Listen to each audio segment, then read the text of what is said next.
Wazee waliostaafu kaunti ya Tana River, wakongwe na wajane na kila sababu ya kutabasamu baada ya wakfu wa malipo ya uzeeni CPF kushirikiana na serikali ya kaunti kuzindua mpango wa kuinua hadhi ya wazee hao. Morris Omondi, meneja wa wakfu huo, anasema lengo ni kuhakikisha wazee wanaishi maisha ya hadhi hata baada ya kustaafu kazi ya serikali. Leo hii tuko hapa Tana River, hii kijiji ya Mwangaza, kwa ajili ya kuanzisha project ambao tumeanzisha siku ya leo, na hiyo mradi ama project ni kuinua hadhi ya wazee, na leo tumekuja hapa kwa ajili ya kutengeneza, kuimprove ama kuboresha hii nyumba ambayo ya mama ambaye tumemtembelea pa siku ya leo, na pia kuanzisha mradi ambao tutakuwa tukifanya kuendeleza miradi midogo midogo ambayo wazee wanafanya.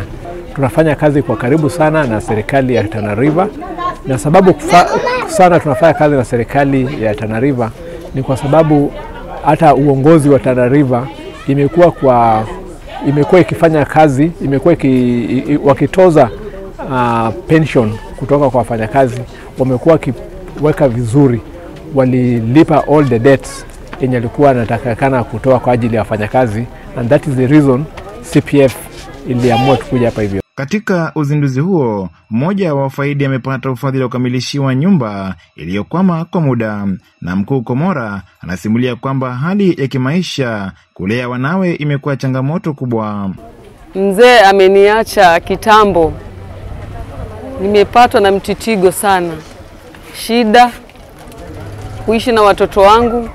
Hii nyumba najisaidia mimi na watoto wangu, kama rent, kama ni kitabu, kama ni chakula. Waziri wa jinsia Abbas Kunyo anakiri kwamba wazee wanapostaafu hukumbwa na changamoto nyingi ambazo zapelekea kuishi maisha duni, kati changamoto hizo zikitokana na mila na desturi. Tulikuja kwa sababu ya kwamba tunafahamu ya kwamba wale wafanyikazi wa serikali na hata wale wazee ambao wafanye kazi ya serikali, lakini kuna umri inapofika unapata kwamba mtu hukosa nguvu na hawezi kuweza kujimudu kimaisha. Hasa wafanyikazi katika kaunti ya Tana River, wengi ya wafanyikazi wanapostaafu kazini wanaishi maisha duni. Unapata ya kwamba mila na desturi zetu ni kwamba watu huoa wake wengi. Kwa hivyo mtu anapostaafu ni mzee, lakini utakuta bado wako na watoto wachanga ambao wengine wako shule za chekechea, bado wengine wako shule ya primary, wengine wako secondary, wengine wako college, ile hali mzee ameshastaafu miaka 60 na bado hana mapato ya kuweza kustahimili. Hata hivyo, anasema mipango ya kuinua kimaisha baada ya kustaafu ni lengo kuu la serikali ya kaunti. Katika mipango yake, anasema serikali ina mpango wa malipo ya bima ya afya kwa wazee na walemavu ili kuhakikisha wanapata huduma bora za afya. Mwaka jana tuliweka hazina milioni 10 katika shirika la NHIF. Lakini wakati tumelipia hiyo pesa ni wakati ambapo kulikuwa na transition kutoka NHIF kuelekea SHIF ambaye sahi ndio inashughulikia masala hiyo.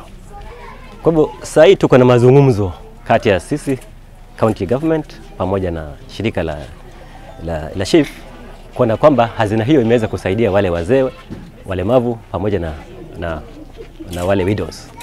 Dennis Maithia, KYTV, katika mtaa Mwangaza, mjini Hola, kaunti ya Tana River.